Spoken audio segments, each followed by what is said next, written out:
વડોદરા મહાનગરપાલિકાના સત્તા પર બેસેલા નેતાઓ અને અધિકારીઓની કોન્ટ્રાક્ટરો સાથે ચાલતી ટકાવારીના કારણે પહેલા રોડ બનાવવામાં આવે છે અને ત્યારબાદ ડ્રેનેજ લાઇન નાખવાની કામગીરી કરાય છે. વડોદરા મહાનગરપાલિકાના municipal commissioner, deputy municipal commissioner, mayor, standing chairman, deputy mayor, city engineer જેવા મુખ્ય પદાધિકારીઓ દ્વારા પણ અનગઢ કામગીરી થતી હોય તો સામાન્ય વ્યક્તિની તો વાત જ શું કરવી. આવી પરિસ્થિતિ મહાનગરપાલિકામાં છેલ્લા ઘણા વર્ષોથી ચાલી રહી છે.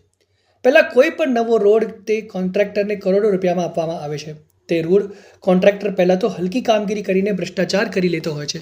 ત્યારે બન્યા પછી સત્તા પર બેસેલા જાણકાર હોશિયાર અધિકારી નેતાઓને અચાનક જ યાદ આવે છે કે તેમાં તો ડ્રેનેજ લાઇન નાખવાની બાકી રહી ગઈ છે, વરસાદી કાચનું કામ બાકી રહી ગયું છે.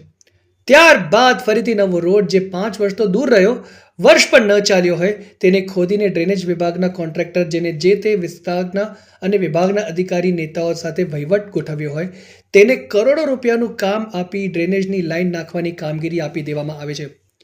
આવી જ પરિસ્થિતિ શહેરના વાડા વારસિયા રિંગ રોડ પર થઈ છે, જ્યાં એસકે મકવાના કોન્ટ્રાક્ટરને ડ્રેનેજની કામગીરી કરવા કોન્ટ્રાક્ટ આપવામાં આવ્યો છે.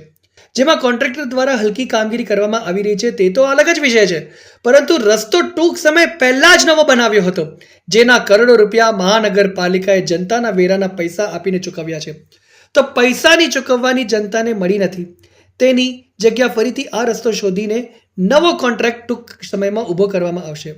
જેના કરોડો રૂપિયા મહાનગરપાલિકાએ જનતાના વેરાના પૈસા આપીને ચૂકવ્યા છે તે પૈસાની ચૂકવણીને જનતાને મળી નથી, તેની જગ્યાએ ફરીથી આ રસ્તો ખોદીને નવો કોન્ટ્રાક્ટ ટૂંક સમયમાં ઊભો કરવામાં આવશે.